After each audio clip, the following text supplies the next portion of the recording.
নমস্কার বন্ধুরা, আজ আবার বিকেল 4টে থেকে আপনাদেরকে সাথে নিয়ে নতুন একটা ব্লগ শুরু করছি। আজ আমরা চললাম সুখদেব বাবার আশ্রমে। প্রতি বছর দোলের সময় এখানে অনেক বড় একটা অনুষ্ঠান হয়। গত বছরও গিয়েছিলাম। গত বছর আমরা গিয়েছিলাম দোলের দিন, আর এবছর চললাম আমরা দোলের পরের দিন। পাকুমকে নিয়ে এই বছর প্রথম এসেছি। যদিও এটা সত্যি কথা বলতে সেইভাবে পাকুমের প্রথমবার নয় এখানে আসা।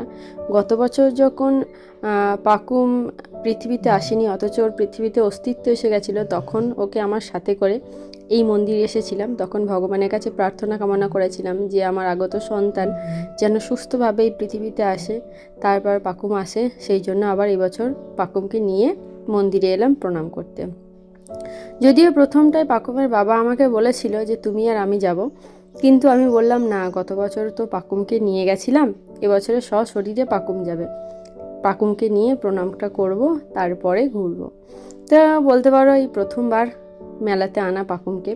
গত বছর জানেন তো, এই যে এই জায়গাটা দেখছেন, এখানে প্রচুর ভিড় ছিল। ওই যে প্রথমেই বললাম না, আমরা অনুষ্ঠানের দিনই একদম এসেছিলাম। প্রচুর দূর দূর থেকে আসে ভক্তরা।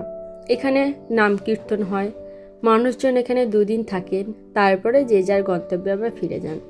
আমরা এখানে শ্রীকৃষ্ণ আর রাধারানীকে প্রণাম করলাম, প্রণাম করে যাব মেলার দিকে। এই যে ইনি হচ্ছেন বাবা সুখদেব, এনারই আশ্রম এটা। অনেক ভক্ত, বাংলাদেশেও প্রচুর এনার ভক্ত আছেন, আর আমাদের দেশে তো অবশ্যই আছেন।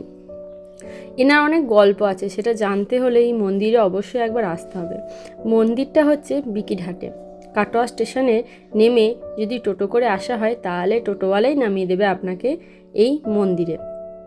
তো এই জায়গাগুলো এখনও লাইটগুলো আছে, আস্তে আস্তে হয়তো খুলে নেবে। তো চলুন এবারে যাই আমরা মেলার দিকে। অবশ্য মেলায় যেতে যেতে মামুনি এই মন্দিরের অনেক গল্প শোনাচ্ছিলেন।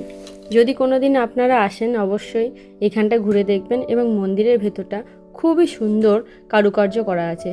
একরকম আমাদের গুরুদেবের যে জীবনদশার অনেক ঘটনা এই মন্দিরের দেয়ালে খোদাই করা আছে। মন্দিরের ভেতরে আসলে ক্যামেরা অ্যালাউ নয়, তাই আপনাদেরকে দেখাতে পারলাম না।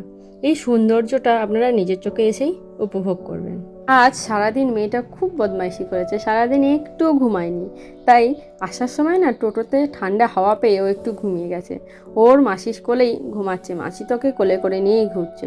আসলে আমার মা চেয়েছিল যে দে আমাকে একটু দে, আমি একটু নিই, কিন্তু ওর মাসি আজকে একটা দিন ওর মাসিও ছুটি পেয়েছে, ওকে কাছে পেয়েছে, সেই জন্য সেও আজকে ওকে ছাড়ছে না, তাই ওকে কোলে নিয়ে ঘুরে বেড়াচ্ছে। মেলায় ঢোকার পর দেখছি প্রচণ্ড মেঘ করেছে, হাওয়া দিচ্ছে। যদিও এই ঠান্ডা ওয়েদারে ঘুরতে বেশ ভালোই লাগছিল, আর হাওয়াটাও বেশ উপভোগ করছিলাম আমরা। এই মেলাটা না অনেকটা বড়। এই দিকে সব থাকে বিভিন্ন ধরনের ঠাকুরের জিনিস, তারপর সাজের জিনিস, স্টেশনারি জিনিস, বাসন, হরেক মাল 20 টাকা, হরেক মাল 6 টাকা, অনেক রকমের। সারাদিন এসে যদি ভালো করে কেউ ঘুরবো মনে করে, তাহলে খুব ভালো এক্সপ্লোর করা যায়।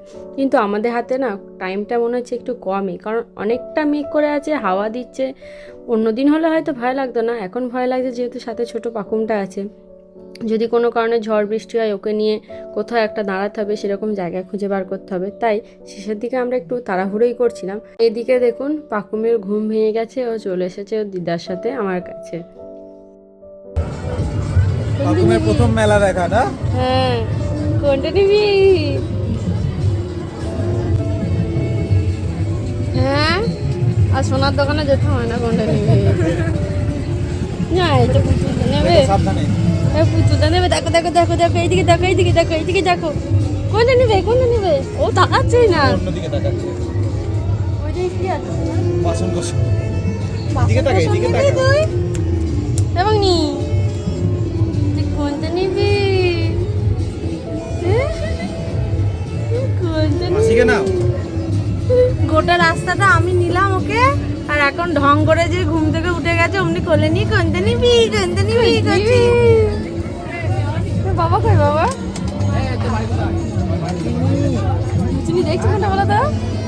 ওই ইয়েটা গণেশটা দেখছো মনে হয়। তুই কোনটা নিবি করছিস এখন বলতে পার। এবার বলুন তো, এই ফোনটার কথা কার কার মনে আছে? মনে পড়লে অবশ্যই কিন্তু কমেন্টে জানাবেন। আমার মনে হয় কম বেশি সবারই ছোটোবেলায় এরকম একটা ফোন ছিল। তাই পাকুমের বাবা ওর ছোটোবেলাটা রঙিন করার জন্য ওর জীবনের প্রথম ফোন মানে এই ছাইয়া ছাইয়া ফোনটা ওকে কিনে দিয়েছে। খুব মজা লাগছে, নিজের ছোটোবেলার কথাটাও মনে পড়ে গেল।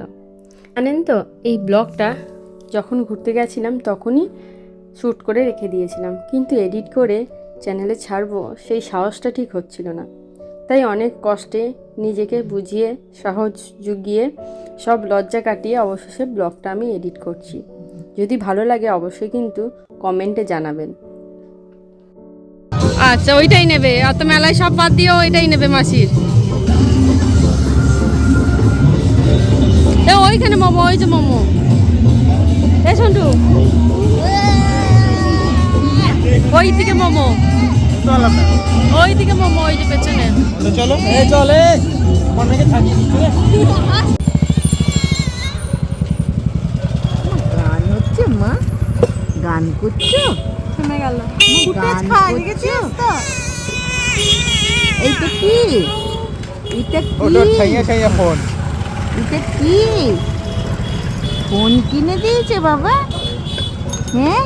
ও মা, ও হালকা মা।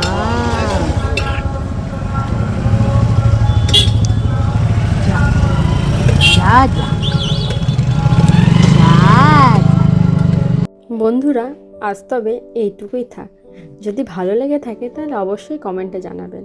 আর নতুন আসলে আর আমাদের পাশে থাকতে চাইলে অবশ্যই সাবস্ক্রাইব করার অনুরোধ থাকলো আপনাদেরকে। টাটা।